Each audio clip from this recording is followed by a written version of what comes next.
Hello student, धारा GS में DRS series में आप सभी का एक बार फिर से स्वागत है।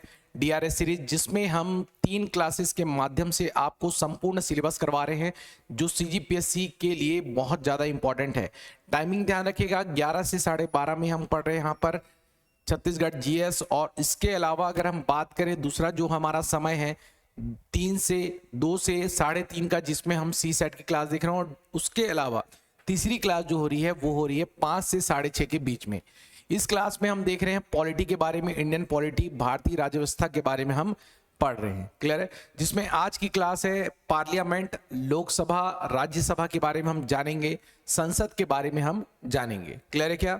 संसद के हमारे पास 2 पार्ट में आपको ये सीरीज मिलेगी। आज एक पार्ट है जिसमें हम पार्लियामेंट के बारे में कुछ बेसिक चीज़ों को जानेंगे, और सेकंड पार्ट में फिर हम पार्लियामेंट में अदर जो वर्ड्स होते हैं, बिल पास होता है, विधेयक पास होता है, इनके बारे में हम जानेंगे। क्लियर है क्या?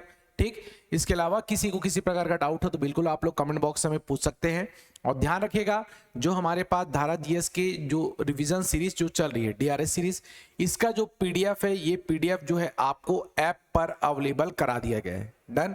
तो आप धारा जीएस का ऐप भी डाउनलोड कर लें, तो उस ऐप में आपको सारी जो क्लासेस हुई हैं उसकी पीडीएफ वहां पर आपको मिल जाएगी। और साथ ही साथ ये भी क्लासेस हो रही है, इसकी भी पीडीएफ वहीं पर ही उपलब्ध होगी।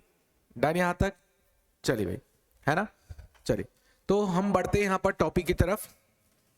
हमें जानना है पार्लियामेंट के बारे में, संसद के बारे में। ठीक है, चलिए।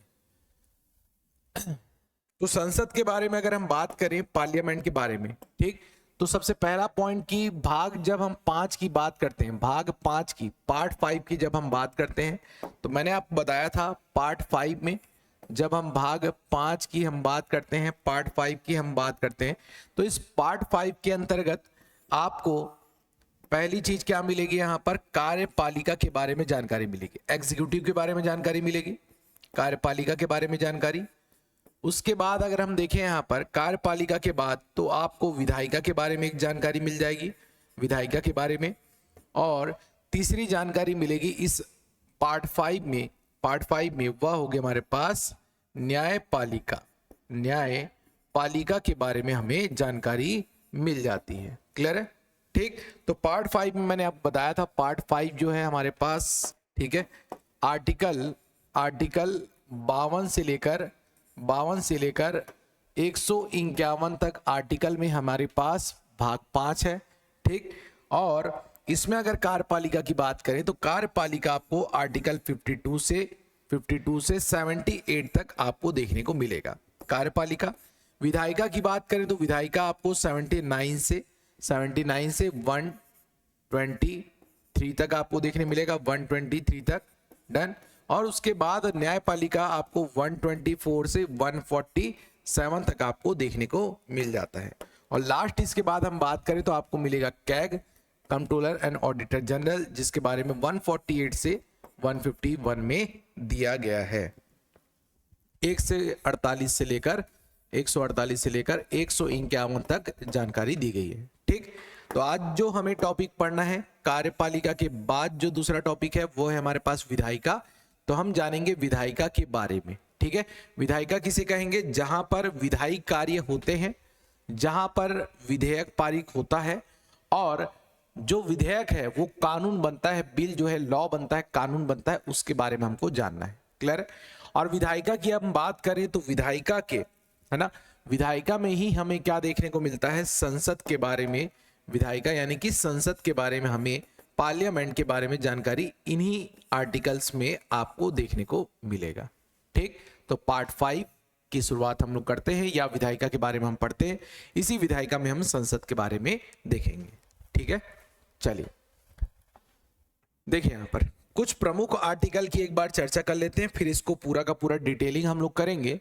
ठीक है, कौन कौन से आर्टिकल में कौन कौन सी बातें बताई गई हैं उसको पहले एक बार सरसरे तौर पर आप याद कर लेंगे। ठीक है, तो संसद के 3 अंग बताए गए हैं, जिसमें एक होगा राष्ट्रपति, संसद का ही एक भाग है, दूसरा हमारे पास है लोकसभा, और तीसरा हमारे पास राज्यसभा।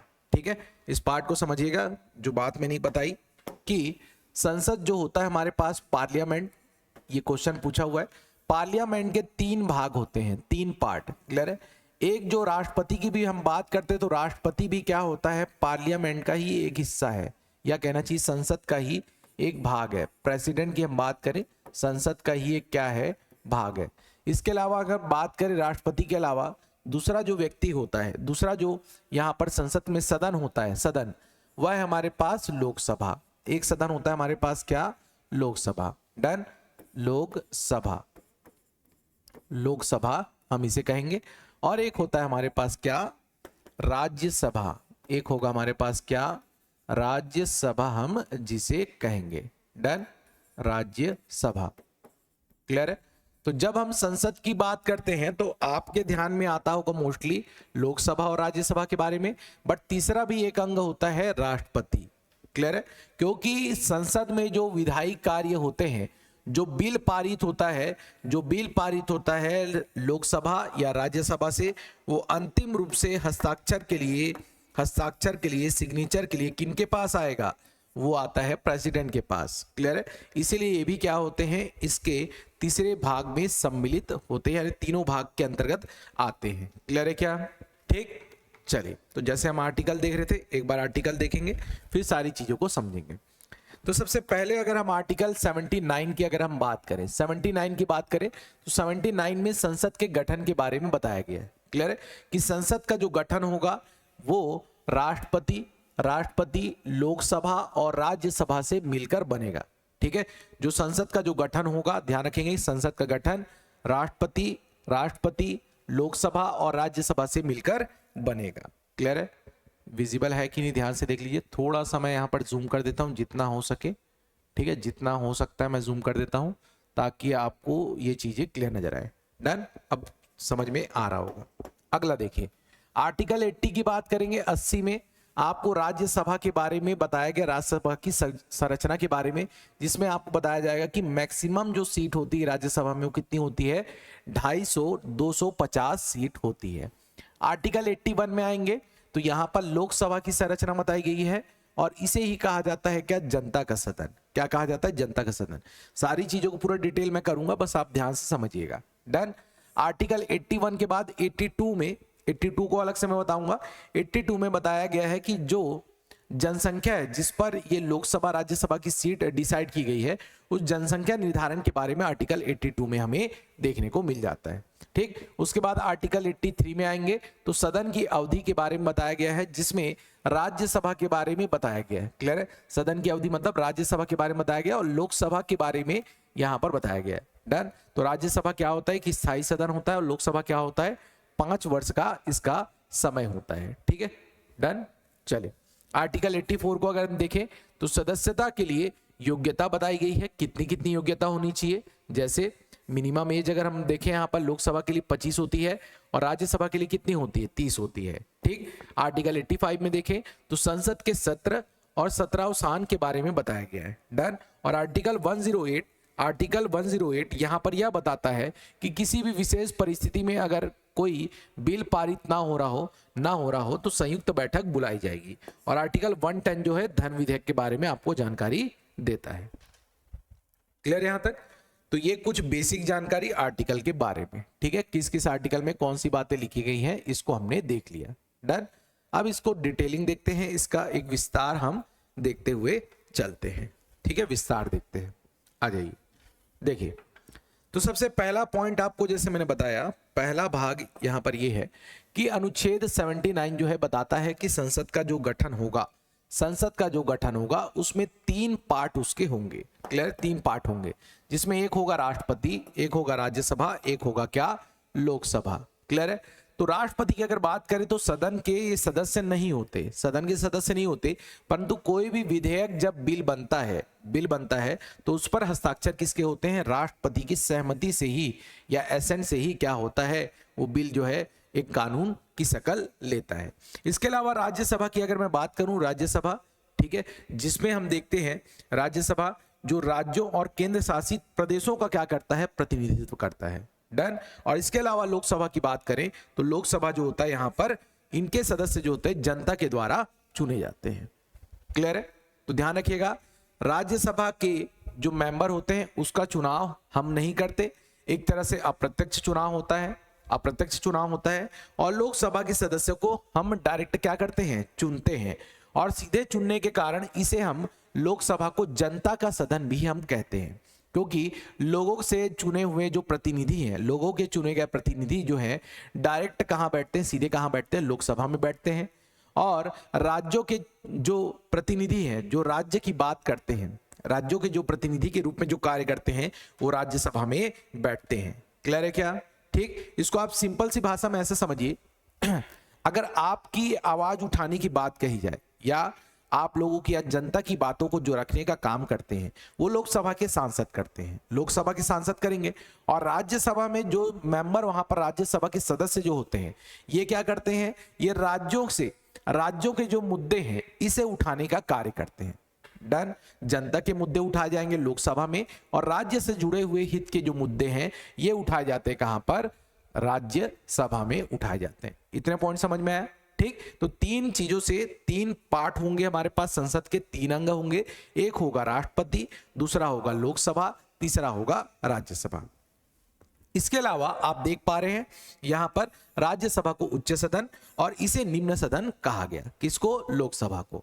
अब आप में बहुत सारे स्टूडेंट होंगे जो देखते होंगे कि लोकसभा में सांसद बैठते हैं और सांसदों के पास कहीं ना कहीं ज्यादा अधिकार है एक विधेयक को पारित करने में, कानून बनाने में, सब जगह पर अगर देखें तो लोकसभा के पास ज्यादा पावर होता है। तो माइंड में कई बार आता है कि लोकसभा में अगर विधायक यानी जो विधेयक जो पारित करने का अधिकार अगर लोकसभा के पास ज्यादा है, तो इसे क्यों ना उच्च सदन कहा जाए, अपर सदन क्यों नहीं कहा जाता, अपर हाउस क्यों नहीं कहा जाता, ये सवाल मन में आपके आता होगा। तो ध्यान रखिएगा, राज्यसभा को उच्च सदन और लोकसभा को निम्न सदन कहने का कारण यह है कि कहा जाता है यहां पर जो प्रतिनिधि जो बैठते हैं वो लगभग आपको देखिए 30 वर्ष मिनिमम एज वाले जो है प्रतिनिधि बैठते हैं, या कहीं ना कहीं 30 से ज्यादा एज वाले बैठते हैं। और लोकसभा में आप देखेंगे तो लोकसभा मिनिमम एज कितनी है, 25 साल है। मिनिमम 25 साल की एज के जो सांसद है वो चुने जा सकते हैं। यहाँ पर प्रतिनिधि जो है 25 साल के होते हैं मिनिमम। तो इस क्राइटेरिया को देखते हुए एज के अनुसार जो है कहीं ना कहीं इसे अपर हाउस कह दिया गया और इसे क्या कह दिया गया, लोअर हाउस। तो यहां से आप लोग अपर और लोअर से ये मत सोचिएगा कि लोअर हाउस मतलब कि बिल्कुल भी खराब कार्य होता होगा वहां पर, ऐसा नहीं है। ठीक है, अपर हाउस और लोअर हाउस नाम रखने के कारण बस डिफरेंट है।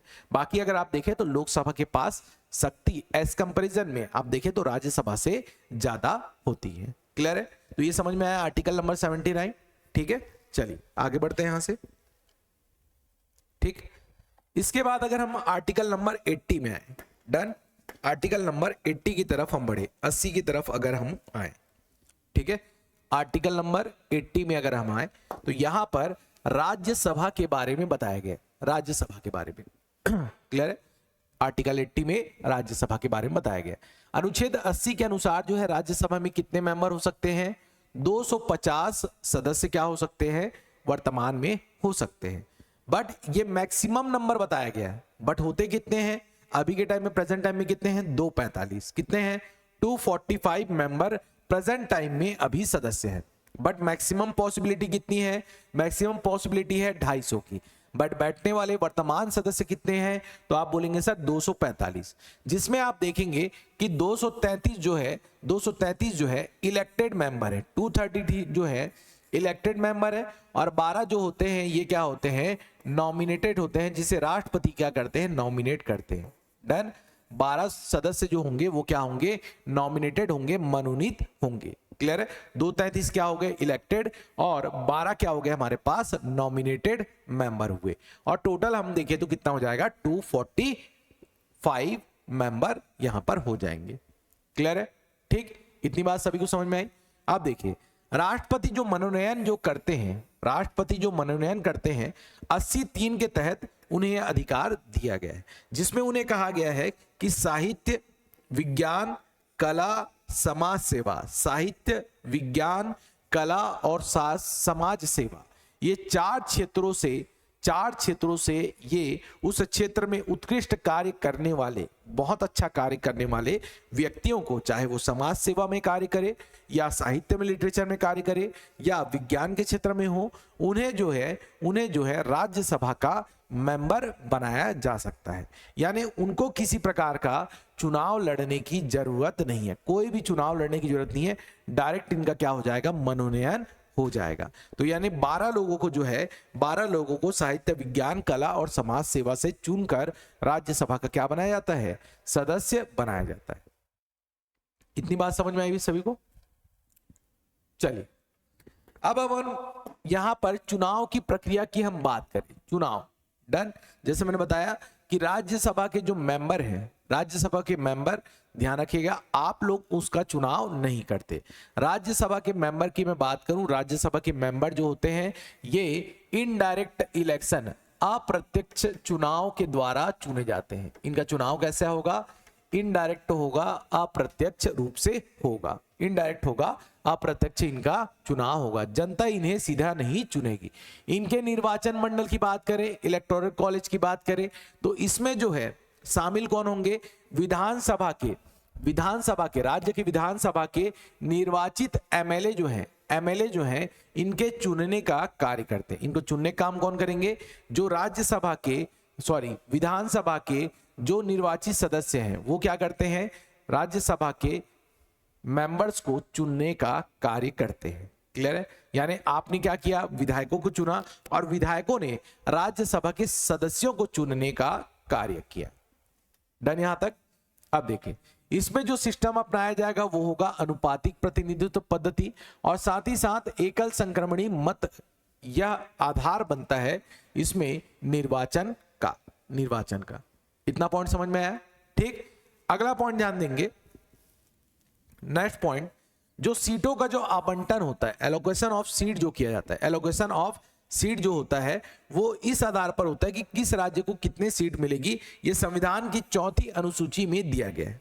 क्लियर है? सीटों के एलोकेशन के बारे में जब अनुसूची आप देखेंगे तो 4वीं अनुसूची में किस राज्य को कितनी सीट मिलनी चाहिए ये बताया गया है। ठीक है, तो एक बार आप लोग कमेंट सेक्शन में बताइए कि छत्तीसगढ़ में राज्यसभा के कितने मेंबर हैं, सभी बताएंगे। यहां पर छत्तीसगढ़ में राज्यसभा के कितने सदस्य हैं, कितने मेंबर हैं। क्लियर है? छत्तीसगढ़ में राज्यसभा के कितने मेंबर हैं ये आपको बताने हैं। ठीक, चलिए अब देखिए यहां पर अगर मेंबर की बात करें तो सर्वाधिक सबसे ज्यादा आपको देखने मिलेंगे। मेंबर की बात करें तो 31 जो है, 31 जो है आपको राज्यसभा के मेंबर नजर आएंगे। 31 जो है यूपी में, उत्तर प्रदेश में आपको नजर आएंगे। वहीं अगर छत्तीसगढ़ की मैं बात करूं तो छत्तीसगढ़ में 5 जो है राज्यसभा मेंबर जो है चुने जाते हैं। 5 मेंबर जो है राज्यसभा के सदस्य होते हैं छत्तीसगढ़ से। इसके अलावा अन्य क्षेत्रों की बात करें तो महाराष्ट्र में 19 है, तमिलनाडु में 18 है। ऐसे ही अन्य अलग अलग क्षेत्रों के हिसाब से अगर आप देखें तो वहां पर राज्यसभा के मेंबर होते हैं, चुने जाते हैं। क्लियर? तो ये तालिका को देख लेंगे। किसी अगर मान लो किसी राज्य के बारे में आपको पूछा जाएगा तो आपको डायरेक्ट याद होना चाहिए। ठीक, चलिए अगले पॉइंट की तरफ हम बढ़े तो यहां पर जो पॉइंट बताया गया है राज्यसभा से रिलेटेड, ये आपके लिए बहुत इंपॉर्टेंट हो जाता है। ठीक है, अगला पॉइंट बताया गया सदन की प्रकृति। सदन की प्रकृति में बताया गया कि ये सदन जो होता है, जो राज्यसभा होता है, डन, राज्यसभा जो होता है ये किसी भी प्रकार से ये भंग नहीं हो सकता। ये क्या होता है, एक परमानेंट हाउस होता है, परमानेंट हाउस। क्लियर है? जैसे लोकसभा की बात करेंगे तो हर 5 साल में जब चुनाव होता है तो लोकसभा क्या किया जाता है, डिसॉल्व कर दिया जाता है, भंग कर दिया जाता है। बट अगर आप बात करें, ठीक है, राज्यसभा की, तो राज्यसभा जब से बनी है तब से आज तक इसे एक भी बार भंग नहीं किया गया, कभी भी ये समाप्त इसका कार्यकाल नहीं होता। लोकसभा का कार्यकाल होगा 5 साल, बट राज्यसभा का कार्यकाल नहीं होता। क्लियर है क्या? ठीक, इसके अलावा अगला पॉइंट ध्यान रखना, इसमें जो मेंबर बनेंगे राज्यसभा के, जो मेंबर होंगे, जैसे मैंने बताया छत्तीसगढ़ के कितने मेंबर, 5 मेंबर जो बने यहाँ पर राज्यसभा के अगर मेंबर बनते हैं तो इनका जो कार्यकाल होगा, इनका टर्म जो होगा ये 6 ईयर का होगा। 6 साल का क्या होगा, इनका कार्यकाल होगा। कितने साल का? 6 साल का कार्यकाल होगा। जो 5 जो व्यक्ति चुने गए हैं राज्यसभा के मेंबर छत्तीसगढ़ से, उनका कार्यकाल कितना होगा? 6 साल का कार्यकाल होगा, 6 वर्षों का कार्यकाल। क्लियर है? और उसके बाद 1/3 जो मेंबर है हर 2 साल में क्या होते हैं, रिटायर हो जाते हैं। डन? इस पॉइंट को भी ध्यान रखिएगा। हर 2 साल में क्या होते हैं, 1/3 जो है, 1/3 जो है, 1/3 मेंबर क्या करते हैं, यहां पर इस्तीफा दे देते हैं। जैसे कि अगर हम बात करें, अभी कितने हैं, 245 है, 245, तो 245 के 1/3, 245 के 1/3। क्लियर है? इसको अगर सॉल्व करें तो 3 8 जा और 3 1 जा, तो 81 के अप्रॉक्स, या कहना चाहिए 82 के अप्रॉक्स हर 2 साल में क्या होता है, जो राज्यसभा के मेंबर हैं वो इस्तीफा दे देते हैं। अब इसका मतलब ये मत सोचिए कि 5 सदस्य 6 साल पूरा करेंगे कि नहीं करेंगे। डन? ये 5 सदस्य जो होंगे ये लोग अगले 6 साल के बाद इस्तीफा देंगे। डन? अपना टर्म जो है पूरा करने के बाद देंगे। क्लियर है? तो ध्यान रखिएगा, यहां पर जितने मेंबर होंगे उसमें 1/3 जो मेंबर है ये यहां पर इस्तीफा दे देंगे। डन? अब आप बोल रहे होंगे ऐसा क्यों हुआ, तो इस बात को ध्यान रखिएगा। यहां पर पहले ही मैंने आपको बताया, राज्यसभा जो है एक परमानेंट हाउस है, कभी भंग नहीं होगा। तो आप ध्यान दीजिए, अगर मान लीजिए 6 साल में अगर पूरे के पूरे मेंबर जो हैं, अगर उन्होंने सभी ने इस्तीफा दे दिया तो ये राज्यसभा क्या हो जाएगी, भंग हो जाएगी। अगर सभी ने मिलकर सभी इस्तीफा दे दिया तो राज्यसभा क्या हो जाएगी, डिसॉल्व हो जाएगी। क्लियर? इसीलिए नियम बनाया गया कि हर 2 साल में 1/3 मेंबर क्या करेंगे, वहां पर, ठीक है, इस्तीफा दे देंगे और उनके स्थान पर नए मेंबर आ जाएंगे और वो चीजें कंटिन्यू होती रहेगी। और इस प्रकार कभी भी राज्यसभा का जो कार्य है ये कभी रुकेगा नहीं, कंटिन्यू ये क्या है, चलता रहेगा। क्लियर? इसीलिए यहां पर कहा गया 1/6 जो मेंबर है, सॉरी 1/3 जो मेंबर है, 1/3 जो मेंबर है यहां पर क्या कर देंगे, इस्तीफा दे देंगे या रिटायर हो जाएंगे। इतना समझ में आया भी सभी को?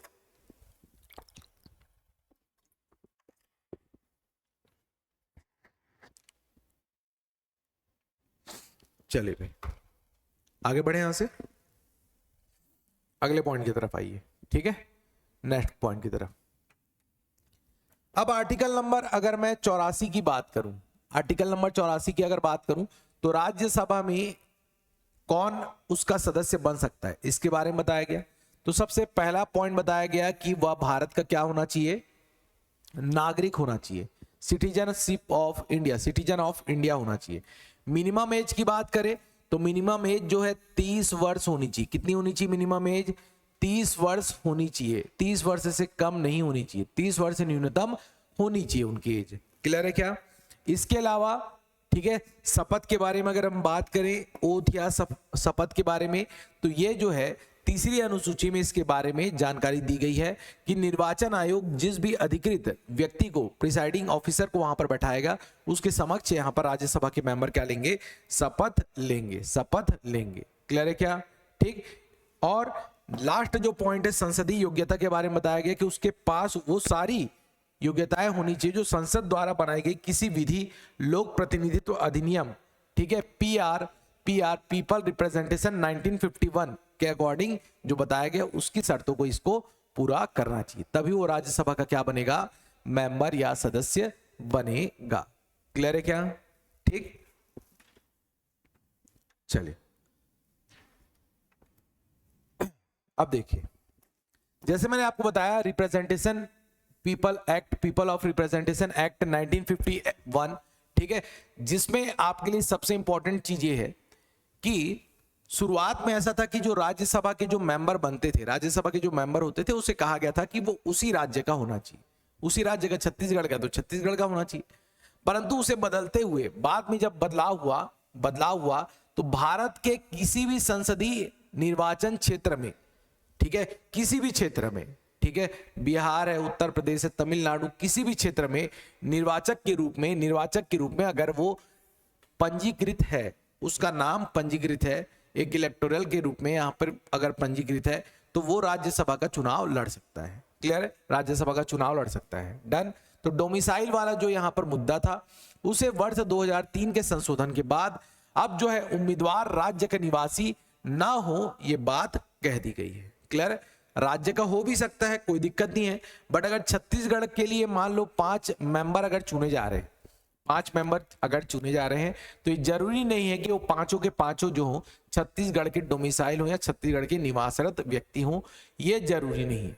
क्लियर है? ठीक, आपने ही कुछ समय पहले देखा होगा छत्तीसगढ़ में ही जो राज्यसभा मेंबर बने थे वो बिहार के 2 लोग बने थे। ठीक है, किसी को अगर नाम पता होगा तो बिल्कुल कमेंट बॉक्स में बताइएगा। ठीक है, छत्तीसगढ़ में राज्यसभा का जो सदस्य बने थे वो बिहार के 2 व्यक्तियों को बनाया गया था, अभी एग्जैक्ट नाम याद नहीं आ रहा है। ठीक है, डन। तो इस प्रकार से राज्यसभा में ध्यान रखिएगा, कोई भी व्यक्ति जो चुना जाएगा, ठीक है, राज्यों का प्रतिनिधित्व तो करेगा, परंतु वो जरूरी नहीं है कि उसी राज्य से बिलोंग करता हो, ये बात बताई गई। डन। ठीक, अन्य योग्यता की बात करें जिसके कारण इसे डिस्क्वालीफाई किया जा सकता है। डन। ये आर्टिकल नंबर 102 में हमें दिखता है, जिसमें सबसे पहला पार्ट है हमारे पास लाभ का पद, office of profit. Office of profit मैंने आपको बताया था, ऑफिस ऑफ प्रॉफिट क्या होगा? लाभ का पद मतलब गवर्नमेंट के किसी भी आप जॉब में ना हो, जहां पर गवर्नमेंट की सेवा आपको मिल रही हो, सैलरी आप उठा रहे हो या पेंशन मिल रहा हो, जो भी चीजें हैं, किसी भी प्रकार से अगर आप लाभ के पद पर हैं, लाभ के पद पर है तो आप डिस्क्वालीफाई हो जाएंगे। डन। तो केंद्र या राज्य सरकार के अधीन किसी भी लाभ के पद पर हो तो आपको डिस्क्वालीफाई कर दिया जाएगा। अगर आपकी मानसिक स्थिति सही नहीं है, ठीक है, अगर न्यायालय के पास, अगर आप न्यायालय के सामने अगर सिद्ध कर दिया गया कि आपकी मानसिक स्थिति सही नहीं है, तब भी उस केस में भी आप क्या हो जाएंगे? डिस्क्वालीफाई हो जाएंगे। क्लियर है? नेक्स्ट पॉइंट है दिवालिया। ठीक है, अगर आप के ऊपर मान लीजिए बैंक का लोन है या आपने कोई कंपनी बनाई थी, वो कंपनी किसी प्रकार से डूब गई और बहुत सारा कोई कर्जा है, ठीक है, और या आप दिवालिया हो गए हैं, ठीक, तो इस स्थिति में भी क्या होगा? आपकी सदस्यता रद्द कर दी जाएगी। डन। विदेशी नागरिकता। ठीक है, अगर आपने दूसरे देश की नागरिकता ले ली, ठीक है, दूसरे देश की नागरिकता ले ली, तब भी सदस्यता समाप्त हो जाती है, क्योंकि आपने पहले ही देखा योग्यता वाले कॉलम में, वहां पर सबसे पहला लाइन लिखा हुआ था कि भारत का नागरिक होना जरूरी है। और अगर आप भारत के नागरिक रह नहीं गए, दूसरे देश के नागरिक बन गए, तो ये ऑटोमेटिक आपकी सदस्यता को डिस्क्वालीफाई यानी रद्द कर दिया जाता है। ठीक, अगला है आपराधिक सजा। ठीक है, ये हाल ही में आपको देखने मिल रहा होगा आपराधिक सजा, ये वाला पहले नहीं था। ठीक है, आपराधिक सजा बोलने का मतलब अगर 2 साल या 2 साल से अधिक, 2 साल से या 2 साल से अधिक अगर आपको जेल होती है या अपराधी घोषित किया जाता है और आपको जेल भेज जाता है 2 साल से ज्यादा, तो उस केस में भी आपको डिस्क्वालीफाई कर दिया जाएगा, डिस्क्वालीफाई कर दिया जाएगा। डन यहां तक? ठीक है, चलिए एक बार देख लीजिए भाई, फिर हम आगे बढ़ते हैं यहां से।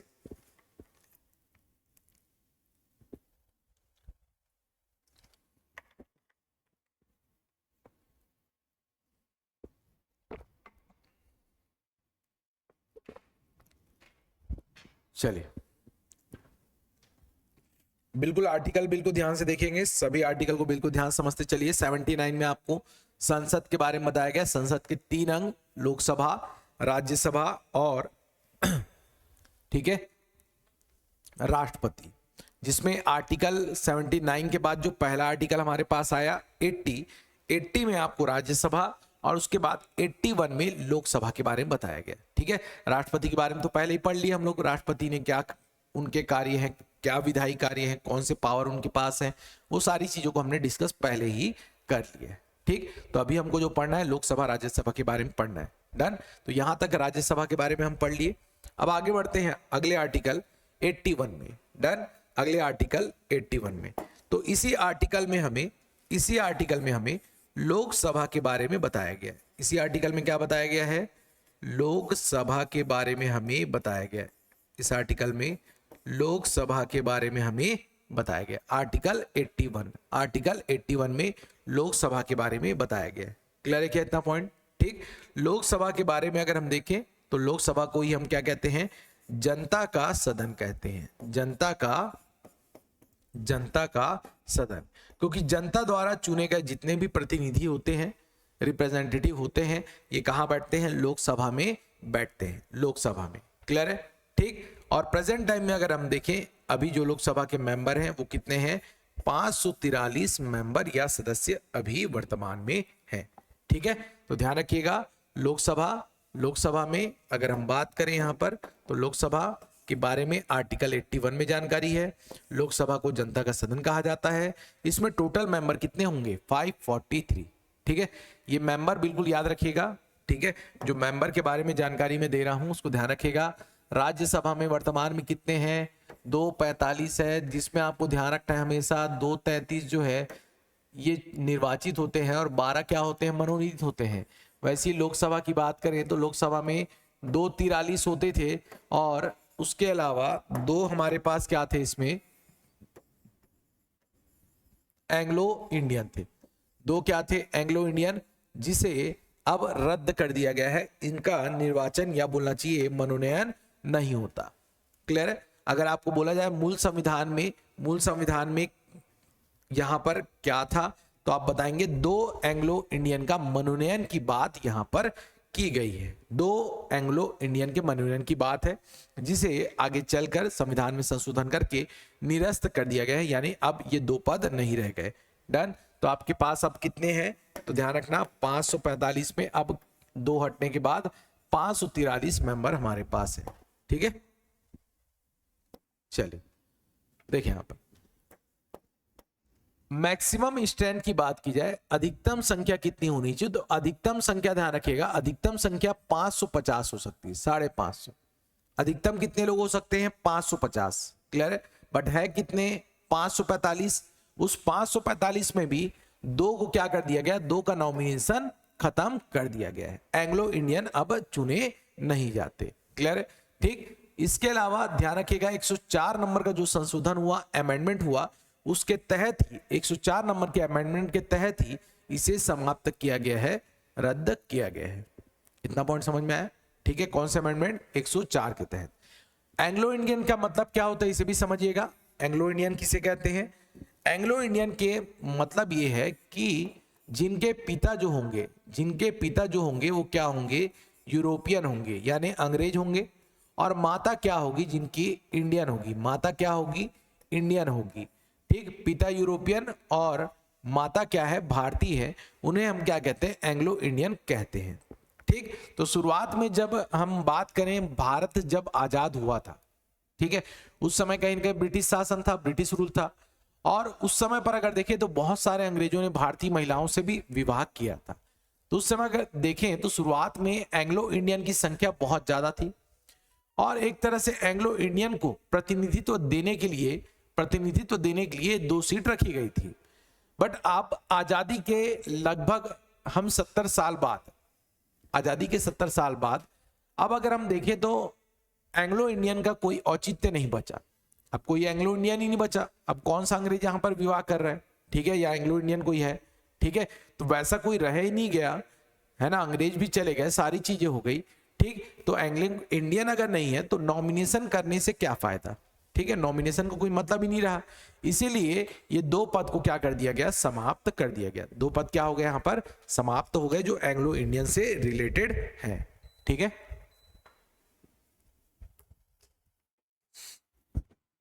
चलिए भाई आगे बढ़े यहां से। देखिए, इसके अलावा अगर हम बात करें, ठीक, जो सीटों की जो संख्या है 1971 के सेंसस के तहत जो डिसाइड किया गया था, सीट एलोकेशन जो है 1971 के तहत जो डिसाइड किया गया था, वो वर्तमान में आज भी चल रहा है। क्लियर है? इसमें भी संशोधन करके, क्योंकि बीच में कुछ बदलाव होने के चांसेस थे, उसमें संशोधन करके इसे लगभग 2026 तक बढ़ा दिया गया। मतलब इस साल तक इसे बढ़ाया गया, यानी 2026 के बाद चांसेस है कि परिसीमन आयोग जब बने, परिसीमन आयोग जो है यहां पर सिफारिश होगी उसकी, और उसके बाद जो है लोकसभा की सीटें क्या की जाएगी? बढ़ा दी जाएगी, है ना। इसीलिए तो सेंट्रल विस्टा जो है, अभी वर्तमान जो नया लोकसभा जो बना है वो बना ही इसलिए है कि वहां पर जब संख्या अगर बढ़ जाए तो लोगों के बैठने के लिए उतनी सीटें वहां पर अवेलेबल रहे। ठीक है, क्योंकि अभी जो है ये जो है 1971 का 1971 का जो पॉपुलेशन था, उस जनसंख्या को आधार देकर ये अभी की सीटें डिसाइडेड है। इसका मतलब इसमें कहीं ना कहीं बढ़ोतरी हो सकती है। इसमें बढ़ोतरी क्या होगी, बढ़ाया जा सकता है। डन, ठीक, चलिए अब देखिए, अब लोकसभा में अगर आपको पूछे कि सबसे ज्यादा सीटें कहां की हैं, तो आप ध्यान रखिएगा उत्तर प्रदेश में 80 सीटें, सबसे ज्यादा सीटें कहां मिलेंगी आपको, उत्तर प्रदेश में आपको देखने को मिलेंगी। उत्तर प्रदेश में सबसे ज्यादा सीटें हैं, कितनी सीटें, 80 सीटें हैं, 80, क्लियर। बिहार में 40, महाराष्ट्र में 48, ठीक है। और छत्तीसगढ़ की बात करें, छत्तीसगढ़ की, तो छत्तीसगढ़ में कितने हैं, 11 सीट। छत्तीसगढ़ की सीटें कितनी हैं, 11, ठीक है। तो ध्यान रखना छत्तीसगढ़ में अगर आपको पूछा जाए तो इस पॉइंट को ध्यान रखना, छत्तीसगढ़ में राज्यसभा मेंबर की सीट अगर देखें तो 5 सीट है, और लोकसभा की अगर सीटें देखें तो 11 सीट यहां पर है। लोकसभा की सीटें क्या है, 11 है, ठीक है। और लोकसभा में जो निर्वाचित होकर जाते हैं उनको ही हम क्या कहते हैं, सांसद कहते हैं, सांसद, क्लियर है क्या, ठीक। तो ध्यान रखना छत्तीसगढ़ के टोटल कितने मेंबर, तो छत्तीसगढ़ के टोटल 11 मेंबर, 11 सदस्य जो है चुनकर जाते हैं कहां, लोकसभा में, ठीक है। तो सर्वाधिक अगर कहा जाए तो उत्तर प्रदेश, और मिनिमम की बात करें तो मिनिमम में केंद्र शासित प्रदेशों में अगर देखें तो एक एक सीट वहां पर भी हमें देखने को मिलती है, ठीक। तो सबसे ज्यादा सीटों के बारे में अगर पूछा जाए तो ध्यान रखना ये कहां पर है, हमारे पास 80 सीटें हैं उत्तर प्रदेश में, उत्तर प्रदेश में 80 सीटें हैं, ठीक है। चलिए अगले क्वेश्चन की तरफ आते हैं, अगले पॉइंट की तरफ। देखिए अब टेन्योर ऑफ लोकसभा, लोकसभा के कार्यकाल की अगर मैं बात करूं तो लोकसभा जो है एक स्थायी सदन नहीं है, ये टेम्पररी एक सदन है, अस्थायी सदन है। क्योंकि हर 5 साल में जब चुनाव होगा, 5 ईयर में जब इलेक्शन होगा, तो 5 साल के बाद इसे क्या किया जाता है, डिसॉल्व कर दिया जाता है, ये ऑटोमेटिक क्या हो जाता है, समाप्त हो जाता है हर 5 साल में, क्लियर है। आप देखते ही हैं लोकसभा का 5 साल के बाद क्या होता है, चुनाव होता है हर 5 साल में, ठीक है। सांसदों को आप चुनते हैं, फिर चुने गए सांसदों की एक सरकार बनती है, जैसे अभी वर्तमान में क्या है, नरेंद्र मोदी की सरकार है। तो नरेंद्र मोदी की जो सरकार है वो क्या करेगी, 5 साल तक अपना सरकार चलाएगी, और जब लोकसभा भंग हो जाएगी, लोकसभा जब विघटित होगी, डिसॉल्व होगी, उस दिन पर उनका भी कार्यकाल क्या हो जाएगा, समाप्त हो जाएगा। तो लोकसभा का एक निश्चित कार्यकाल होता है, लोकसभा का निश्चित कार्यकाल होता है, उस निश्चित कार्यकाल में ही लोकसभा क्या करती है, कार्य करती है। तो 5 साल का कार्यकाल होगा, 5 साल बाद समाप्त हो जाएगा। डन। अब ध्यान देना, यहां पर एक पॉइंट में बता रहा हूं, ठीक है। जैसे राज्यसभा की बात की हमने, लोकसभा की बात की, डन, ठीक है। तो राज्यसभा की अगर हम बात करें, राज्यसभा के कार्यकाल की, राज्यसभा का कार्यकाल, राज्यसभा का कार्यकाल, तो राज्यसभा का कार्यकाल इनफाइनाइट है, अनगिनत समय तक ये चलेगा, क्योंकि ये क्या है, टेम्पररी सदन नहीं है, ये स्थायी सदन है, स्थायी सदन है। बट लोकसभा की मैं बात करूं तो लोकसभा कितने साल चलेगा, 5 साल ये चलेगा ही चलेगा, डन, 5 ईयर ये चलना ही है, क्लियर है क्या। नेक्स्ट बात अगर हम करें, यहां पर मेंबर की बात करें, सदस्यों की बात करें, राज्यसभा के मेंबर की, तो राज्यसभा के मेंबर का कार्यकाल कितना है, 6 साल। ध्यान रखना मेंबर का कार्यकाल इनफाइनाइट नहीं है, अनगिनत नहीं है, है ना, वो है 6 साल तक का, केवल और केवल 6 साल तक का टाइम पीरियड है, केवल और केवल क्या है, 6 साल तक का टाइम पीरियड है। और वहीं अगर लोकसभा की मैं देखूं तो लोकसभा का भंग होने का टाइम कितना है, 5 साल। तो इनका कार्यकाल कितना रहेगा, इनके मेंबर का, तो मेंबर का कार्यकाल भी कितना रहेगा, 5 साल ही रहेगा। इस पॉइंट को बिल्कुल आप लोग ध्यान देंगे, ठीक है। तो राज्यसभा के जो मेंबर हैं, राज्यसभा के जो मेंबर हैं 6 साल, राज्यसभा के मेंबर 6 साल, और लोकसभा के मेंबर का कार्यकाल कितना होगा, 5 साल होगा, 5 ईयर होगा, 5 ईयर होगा, डन, ठीक। चल आगे आते हैं। अब लोकसभा के लिए मिनिमम जो उम्मीदवारी करने के लिए क्वालिफिकेशन की अगर हम बात करें तो राज्यसभा में कितना था, 25 था, राज्यसभा में 25, सॉरी राज्यसभा में कितना था, 30, राज्यसभा में कितना था, 30, और लोकसभा में जब आएंगे तो लोकसभा में कितना होगा, 25 होगा। लोकसभा में कितना होगा? 25। डन। इसके अलावा भारत का एक नागरिक होना दोनों के लिए जरूरी है, चाहे राज्यसभा की बात करें या लोकसभा की बात करें। ठीक है। इनके मतदाताओं की बात करें तो संसदीय निर्वाचन क्षेत्र में एक पंजीकृत मतदाता होना चाहिए। ठीक है। भारत के किसी भी संसदीय निर्वाचन क्षेत्र में मतदाता पंजीकृत होना चाहिए। जैसे आप लोग हैं, है ना, आप लोगों का वोटर लिस्ट में नाम आता होगा और आप एक तरह से रजिस्टर्ड भी हैं। SIR अभी हो ही रहा है, इन्वेस्टिगेशन हो रही है, बहुत सारी जांच हो रही है। जांच में अब जो कहीं पर दो स्थानों पर, किसी का मान लो छत्तीसगढ़ में है और छत्तीसगढ़ के 2 स्थानों पर, रायपुर में है, मान लो किसी का भिलाई में है, 2 जगह पर अगर नाम है तो एक नाम क्या हो जाएगा? कट जाएगा। डन। ये SIR में ये जो डुप्लीकेसी है इसे भी समाप्त किया जा रहा है। डन। तो आपका किसी भी संसदीय क्षेत्र में एक जगह नाम होना चाहिए। क्लियर है? तो आप जो है इस मतदाता सूची में शामिल हो सकते हो, सांसद के चुनाव के लिए या लोकसभा के चुनाव में वोट कर सकते हैं। ध्यान रखना, लोकसभा का चुनाव होता है, राज्यसभा का चुनाव नहीं होता है। रहने राज्यसभा के मेंबर को आप नहीं चुनते। क्लियर है क्या? ठीक। नेक्स्ट पॉइंट हम बात करें शपथ की, तो शपथ बिल्कुल शपथ का तरीका वैसा ही रहेगा। चुनाव आयोग जो है किसी व्यक्ति को यहां पर जब बैठाएगा प्रिसाइडिंग ऑफिसर को, तो उसके समक्ष क्या लेना होता है? शपथ लेना होता है। डन यहां तक? ठीक। अब अगर योग्यता है तो डिस्क्वालीफाई भी किया जा सकता है। डिस्क्वालीफाई तो आपको जैसे मैंने बताया था, पहला पॉइंट ऑफिस ऑफ प्रॉफिट। ठीक है। ऑफिस ऑफ प्रॉफिट के पद पर यानी लाभ के पद पर नहीं होना चाहिए, मंत्री पद को छोड़कर। यानी मंत्री के पद में है तो उसे लाभ का पद नहीं माना जाता। बाकी अन्य पद जो हो सकते हैं, गवर्नमेंट ऑफिस में किसी भी जॉब पर अगर आप हैं तो सारे पद जो होंगे लाभ के पद कहलाएंगे। डन। अनसाउंड माइंड, मानसिक स्थिति जो है वो सही होनी चाहिए।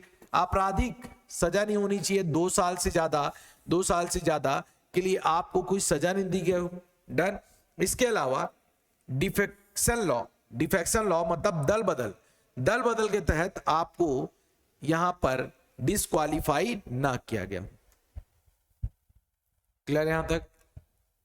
इतनी बात सबको समझ में आई भाई? यहां तक पॉइंट समझ में आया? ठीक है। एक बार कुछ पॉइंट को फिर से आप लोग रिवीजन कर लीजिए, रिकॉल कर लीजिए। ठीक है।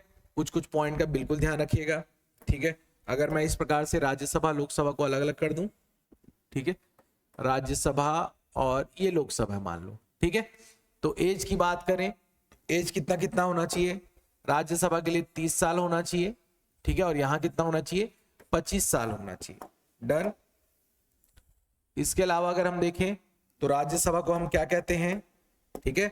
राज्यसभा को हम क्या कहते हैं? अपर हाउस कहते हैं। क्या कहते हैं? अपर हाउस हम इसे कहते हैं। और इसे क्या कहते हैं हम लोग? लोअर हाउस कहते हैं। क्लियर है? लोअर हाउस हम इसे कहते हैं, लोअर हाउस।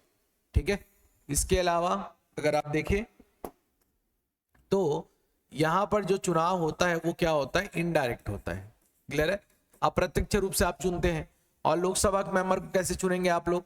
लोकसभा के मेंबर को आप लोग क्या करेंगे? प्रत्यक्ष रूप से चुनेंगे, डायरेक्ट आप लोग चुनेंगे। डायरेक्ट चुनाव होगा। ठीक है। सीधे चुनाव होगा। क्लियर है? सीधे चुनाव होगा। ठीक।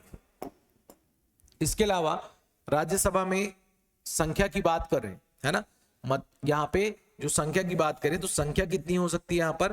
ठीक है। अभी के टाइम में, प्रेजेंट टाइम में कितने हैं? 245 है।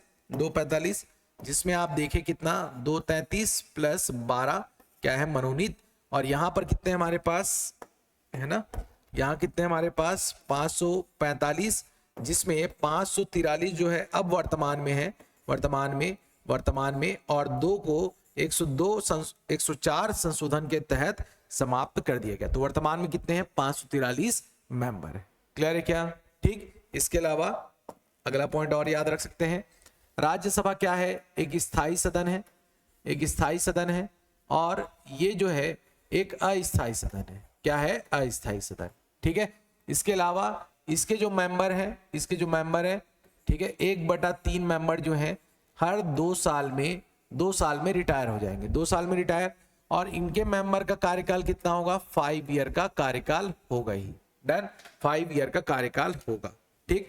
ये 2 साल का इनका कार्यकाल नहीं है, कार्यकाल इनका 6 साल का, ध्यान रखना। ठीक है। इनका कार्यकाल पूछा जाए राज्यसभा मेंबर का तो 6 साल है, बट हर 2 साल में क्या होंगे, 6 साल जैसे जैसे जिनका पूरा होता जाएगा वो इस्तीफा देते जाएंगे। ठीक है, इतना पॉइंट क्लियर हो गया। चलिए कुछ बातें और देख लेते हैं। अब देखें, हमने देखा था आर्टिकल 81 हमने देखा था, बट आर्टिकल 82 के बारे में मैंने आपको नहीं बताया था। ठीक है, 82 के बारे में हमने नहीं देखा था। डन। तो 82 में क्या बताया गया उसे देखिए। 82 में, तो 82 में प्रत्येक जनगणना के बाद लोकसभा का जो रीएडजस्टमेंट होता है, पुनर्समायोजन किया जाता है, पुनर्समायोजन, इसके बारे में जानकारी यहां पर दी गई है। ठीक, मैंने आपको बताया था 1970 को 1 को आधार बनाया गया। 1971 का जो जनगणना हुआ था, 1971 की जो जनगणना हुई थी उसे आधार बनाया गया था यहां पर, और उसके आधार पर अभी भी जो लोकसभा की सीट आप देखते हैं उसे निर्धारित किया गया है। ठीक, इसका मतलब ये कि जो 1971 की जो जनगणना हुई थी उसके आधार पर सीटों का आवंटन किया गया था, और इसे शुरुआत में सन 2000 तक के लिए रखा गया था, सन 2000 तक के लिए रखा गया था। डन। बट बाद में 84वां 84 नंबर का अमेंडमेंट करके वर्ष 2001 में इसे आगे बढ़ाया गया, और सन 2000 से कितना बढ़ा दिया गया, 2026 तक बढ़ा दिया गया, 2026 तक। क्लियर है, 2026 तक बढ़ा दिया गया।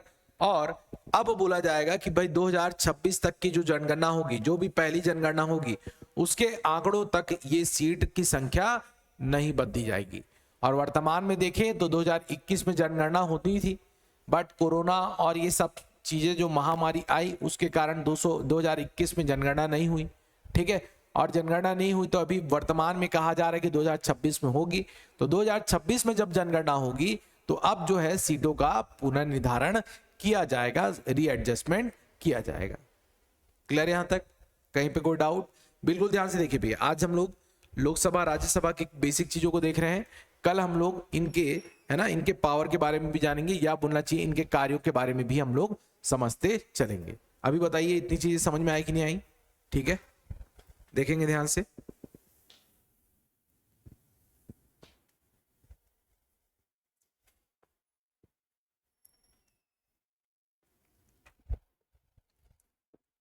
क्लियर यहां तक? चलिए, तो इतनी बेसिक चीजें हम जान गए।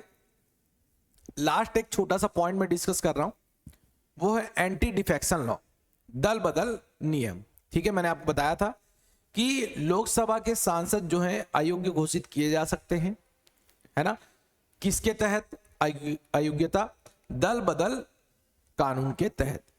ठीक है, तो दल बदल कानून क्या बताता है उसे हम लोग देख लेते हैं। क्लियर है? दल बदल विरोधी कानून के बारे में पहले हम लोग समझ लेते हैं। ठीक है, देखिए भाई,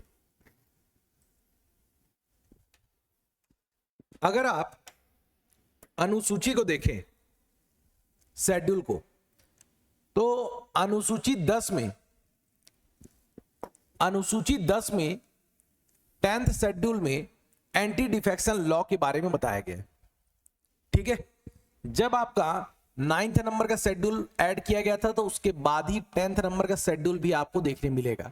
ठीक है, 10th नंबर का शेड्यूल भी ऐड किया गया था। क्लियर है? क्योंकि शुरुआत में मूल सूची में, मूल संविधान की अनुसूची में आपको 8 क्या मिलेंगे? शेड्यूल मिलेंगे, और बाकी के 4 को बाद में जोड़ा गया था। तो उसी में जो 10वां संविधान संशोधन है उसमें एंटी डिफेक्शन लॉ जोड़ा गया था, ताकि आयाराम गयाराम वाली जो स्थिति होती है, क्लियर है, कुछ जो राजनेता जो होते हैं, जो पार्टी बदलने का कार्य करते हैं, है ना, वो अचानक से जो पार्टी बदलते हैं उससे जो है बहुत ज्यादा समस्या हो जाती है। क्योंकि अगर वो पार्टी बदलते हैं सरकार देख के, है ना, या पार्टी देखकर सरकार बदल लेते हैं, ठीक है, तो वहां पर दिक्कत ये आती है कि बीजेपी का आदमी मान लो कांग्रेस में चला गया तो सरकार क्या हो जाएगी? अचानक से गिर जाएगी, समर्थन कम हो जाएगा तो गिर जाएगी। और समर्थन कम हुआ, ठीक है, सरकार अगर नहीं रही तो उसके कारण फिर से क्या होगा? चुनाव होगा, या तो दूसरी गवर्नमेंट को उन्होंने समर्थन दे दिया, दूसरी पार्टी को, तो उसकी सरकार बन जाएगी। या तो ये भी हो सकता है कि सरकार पूरी की पूरी लोकसभा को भंग कर दिया जाए, और इससे होगा क्या? फिर से चुनाव में जाना पड़ेगा, और चुनाव की स्थिति बार बार आएगी। ठीक है, इसलिए दल बदल जो नेता जो करते थे उन्हें रोकने के लिए ये 10वीं अनुसूची में प्रावधान किया गया है। ठीक है, देखिए भाई, इसको देख लेते हैं। देखिए किन किन कंडीशन में, है ना, आपकी सदस्यता रद्द हो जाएगी, है ना, यानी विधायकों की, एमएलए की, या बोलना चाहिए एमपीस की, सांसदों की सदस्यता किन किन कंडीशन में रद्द होगी। पहला जो है स्वेच्छा से त्यागना। यदि कोई निर्वाचित सदस्य स्वेच्छा से अपने राजनीतिक दल की सदस्यता छोड़ देता है, क्लियर है, स्वेच्छा से उसको मन लगा कि भाई बीजेपी छोड़ के कांग्रेस में चले जाऊं, है ना, स्वेच्छा से ही कर रहा है वो, कोई तो बोला नहीं, है ना, बट पैसा सब मिलता है मिलने के लिए, बट कोई उसको फोर्स नहीं किया, स्वेच्छा से वो क्या कर रहा है, अपनी पार्टी को त्याग दे रहा है, तो उस केस में उसे अयोग्य ठहराया जाएगा। इसके अलावा व्हीप का उल्लंघन, डन। व्हीप क्या होता है, ध्यान समझना। जैसे राज्यसभा का कोई चुनाव हो रहा है, राज्यसभा मेंबर का कोई चुनाव हो रहा है, ठीक है, राज्यसभा मेंबर का चुनाव हो रहा है, या लोकसभा अध्यक्ष का चुनाव हो रहा है, या किसी भी प्रकार से कोई भी चुनाव, बहुमत, मेजॉरिटी, ये सब सारी चीजों के लिए होता है, मान लो। तो वहां पर कांग्रेस या बीजेपी के जो मेंबर होंगे, उनके जो पार्टी के जो नेता होंगे, उन्हें यहां पर आदेश दिया जाता है कि आप लोग सभी जो हैं पार्टी के समर्थित व्यक्ति को ही क्या करें, वोट दें, ठीक है, पार्टी के समर्थित लोगों को ही आप क्या करें, वोट दें, और पार्टी के अगेंस्ट ना जाए, क्लियर। यानी बीजेपी के अगर 60 मेंबर हैं तो 60 के लिए व्हिप जारी किया जाएगा, और 60 के लिए कंपलसरी हो जाता है कि वो व्हिप का फॉलो करे या पालन करे, ठीक है। और किसी भी व्यक्ति ने, मान लो 60 में से 2 व्यक्ति ने भी या 1 व्यक्ति ने भी पालन नहीं किया, तो पार्टी के अगेंस्ट जाने के कारण उन पर क्या हो जाती है, कार्रवाई हो जाती है, क्लियर है। और कार्रवाई होने के बाद लोकसभा का जो स्पीकर होगा या राज्यसभा में जो सभापति होगा, वो डिसाइड करेगा कि इसे दल बदल के तहत अयोग्य करार देना है या नहीं देना है, ठीक है। तो ये कब होगा, जब वो व्हिप का उल्लंघन करेगा, ठीक है। तो जैसे मैंने बताया, कोई भी सदस्य अगर पार्टी के निर्देश के विरुद्ध अगर मतदान करता है या मतदान में अनुपस्थित रहता है, उस केस में उसकी सदस्यता क्या होगी, रद्द हो जाएगी, डन। इसके अलावा जो इंडिपेंडेंट मेंबर है, इंडिपेंडेंट मेंबर निर्दलीय, किसी भी पार्टी का नहीं है, ना बीजेपी, ना कांग्रेस, या Samajwadi party, Janata Dal United, TDP, बहुत सारी पार्टी भारत में, तो किसी भी पार्टी का अगर वो सदस्य नहीं है, निर्दलीय अगर चुनाव जीत कर आया है, निर्दलीय चुनाव जीत कर आया है, और निर्दलीय चुनाव जीतने के बाद वो किसी राजनीतिक दल में शामिल हो गया, बीजेपी ज्वाइन कर लिया, कांग्रेस ज्वाइन कर लिया, तो पहले तो भाई जनता ने आपको वोट दिया है निर्दलीय थे करके, आप किसी पार्टी के थे करके दिया, क्या नहीं दिया, और आपने क्या किया, बाद में पाला बदल लिया, किसी पार्टी को आपने ज्वाइन कर लिया, तो उस केस में भी आपकी सदस्यता क्या होगी, रद्द कर दी जाएगी, क्या हो जाएगी, रद्द हो जाएगी, डन। नेक्स्ट पॉइंट, जो नॉमिनेटेड मेंबर होते हैं, मनोनीत सदस्य, nominated member, if a nominated member joins political party after 6 month taking their seat, clear है, 6 महीने बाद किसी दल में अगर शामिल हो जाता है ना, मान लीजिए कला क्षेत्र से आने वाले किसी व्यक्ति ने, है ना, किसी व्यक्ति ने जिसको नॉमिनेट किया है राष्ट्रपति ने, वो तो उस समय किसी पार्टी का नहीं था, बट 6 महीने बाद मनोनीत सदस्य अपना पद ग्रहण करने के 6 महीने बाद किसी भी दल में अगर शामिल होता है, तो उसकी सदस्यता क्या की जाएगी, रद्द कर दी जाएगी, क्लियर है क्या, ठीक। तो ये है दल बदल कानून, जिसके तहत सांसदों को, राज्यसभा सांसद, लोकसभा सांसद को अयोग्य करार दिया जा सकता है, क्लियर है। अब इससे भी बचने का एक उपाय है ना, आप देखेंगे महाराष्ट्र में जब पार्टियां टूट रही थी, आज के टाइम में महाराष्ट्र में आप देखेंगे इतनी सारी पार्टियां हो गई है, शिवसेना 2 ठो है ना, इसके अलावा एक और पार्टी है नेशनल कांग्रेस पार्टी, एनसीपी, वो भी 2 है, ठीक है, वो भी 2 ठो बन गई है। एक अगर आप शिवसेना को देखोगे तो उद्धव ठाकरे वाला आपको नजर आता है, अभी बहुत हाईलाइटेड थे इन लोग, ठीक है, उद्धव ठाकरे, ये बीएमसी का जो चुनाव हुआ है ना, नगर निगम का चुनाव हुआ महाराष्ट्र में, तब नजर आया होगा आपको, तो उद्धव ठाकरे का आपको देखने मिलेगा वहां पर एक शिवसेना है, शिंदे का एक शिवसेना है कहा जाता है, ठीक है। तो भाई शिवसेना ही 2 टाइप के हो गए, एनसीपी 2 टाइप की है, बीजेपी है वहां पे। ऐसे करते हुए 5 मेजर पार्टी आपको नजर आती है, ठीक है। तो आप बोलेंगे सर जो पार्टी तोड़े हैं, पार्टी से टूट कर ही निकले हैं, शिवसेना से अगेंस्ट होकर निकला मान लो कोई, तो क्या उसे अयोग्य करार दिया गया था उस टाइम पे? मान लो कोई व्यक्ति है ना पार्टी तोड़कर अगर निकल रहा है तो क्या उसे अयोग्य करार दिया जाएगा? तो ध्यान रखना कुछ क्राइटेरिया है, उस क्राइटेरिया को अगर फुलफिल करके कोई व्यक्ति अगर पार्टी से अलग होता है, क्या कहा मैंने, ठीक है, ठीक, क्या कहा मैंने, पार्टी से अगर कुछ क्राइटेरिया को देखते हुए फुलफिल करते हुए वो अलग होता है कुछ लोगों के साथ, अकेले नहीं है, अकेले जाएगा तो रद्द हो जाएगा, अकेले जाने पर उसकी विधायकी चले जाएगी। बट अगर वो कुछ मिनिमम जो संख्या है वो संख्या लेकर अगर निकलता है तो उसकी सदस्यता रद्द नहीं होगी, ठीक है। तो कंडीशन देख लीजिए यहां पर क्या क्या कंडीशन है, डन, ठीक। देखिए मान लीजिए कोई पार्टी अगर टूटी, ठीक है, और 2/3 मेंबर जो है पार्टी के एग्री होते हैं किसी अन्य दल के साथ, 2/3 मेंबर जो है किसी अन्य दल के साथ मर्जर होना चाहते हैं, ठीक है। जैसे मैं आपको एग्जांपल वहीं का देता हूं, महाराष्ट्र का एक एग्जांपल मैं आपको देता हूं, ठीक है। जैसे ये बीजेपी है, बीजेपी और उस समय क्या थी, शिवसेना थी, है ना, बीजेपी और एक शिवसेना थी, डन। शिवसेना टूटी नहीं थी तब की बात कर रहा हूं, ठीक है, शिवसेना टूटी नहीं थी तब की बात। शिवसेना उस समय गवर्नमेंट में थी, बीजेपी अपोजिशन में थी, उस समय पर विपक्ष में बैठी हुई थी, ठीक है। तो उस समय पर जो शिंदे हैं उन्होंने क्या किया, शिवसेना से ये अलग हो गए, शिवसेना से क्या हो गए, ये अलग हो गए।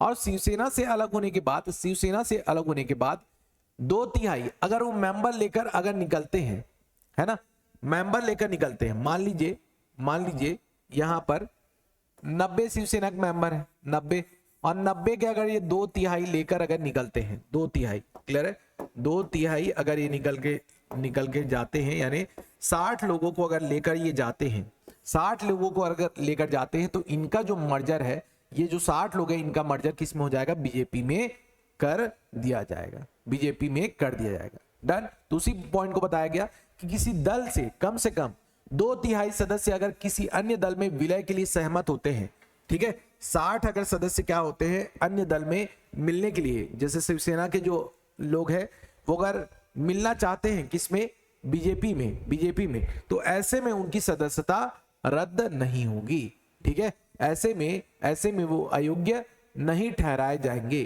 डन, ऐसे में अयोग्य नहीं ठहराए जाएंगे, डन। कितने होने चाहिए, 2/3। इसके अलावा जैसे मैंने आपको बताया प्रिसाइडिंग ऑफिसर, ठीक है, प्रिसाइडिंग ऑफिसर जो होगा वहां पर, ठीक है, चाहे लोकसभा हो, राज्यसभा हो या विधानसभा हो, ठीक है, उस समय पर यदि कोई सदस्य अध्यक्ष या सभापति चुना जाता है ना, क्योंकि भाई जो लोकसभा में अध्यक्ष बनता है वो कहां से होता है, वो सांसद ही होता है, उन्हीं के बीच का एक व्यक्ति होता है।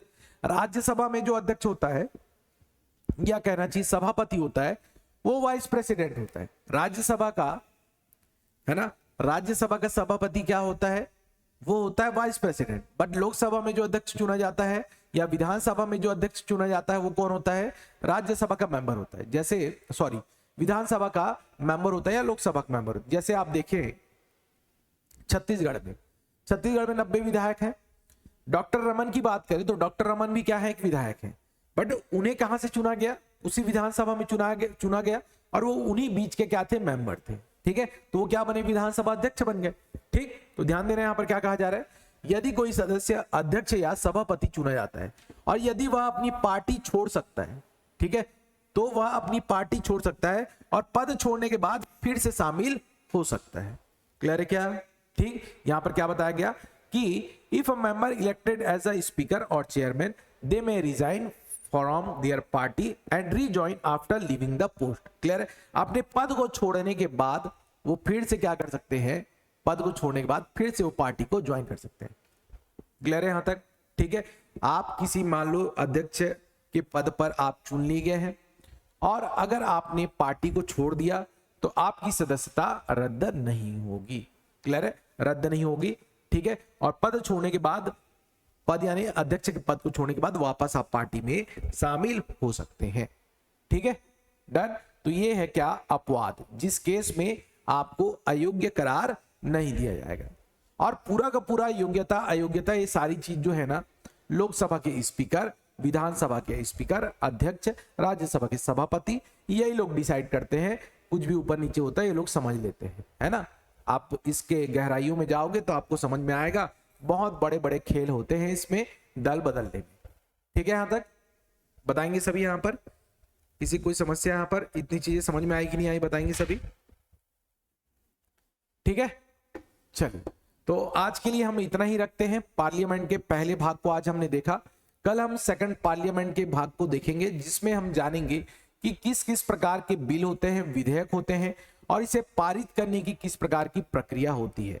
ये सारी चीजों को हम कल की क्लास में देखेंगे। ठीक है, चलिए तो ध्यान रखिएगा डीआरएस सीरीज के क्लास के बारे में। जो हमारे पास 3 जो टाइमिंग है, 11 से 12:30 में छत्तीसगढ़ जीएस है, 2 से 3:30 के बीच में आप सीसेट की क्लास देख रहे हो, तीसरी क्लास 5 से 6:30 के बीच में चल रही है। क्लासेस की जो पीडीएफ है ये आपको धारा जीएस के ऐप पर मिल जाएगी। और डेली जो क्लास जो है डेली चल रही है, क्लास जो डेली चल रही है वो 31 जनवरी तक चलेगी, और 1 फरवरी से आपको बूस्टर सीरीज मिलना चालू हो जाएगा, जिसमें आप करंट अफेयर, ठीक है, साथ ही साथ आपको इकोनॉमिक सर्वे, आर्थिक सर्वेक्षण और बजट के बारे में सारी चीजें बताई जाएंगी। ठीक है, तो बिल्कुल अच्छे से अपनी तैयारी कीजिए, है ना। किसी प्रकार की कोई समस्या नहीं रहनी चाहिए, कोई भी दिक्कत आता है तो डायरेक्ट आप टीचर से पूछ सकते हैं। ठीक है, थैंक यू।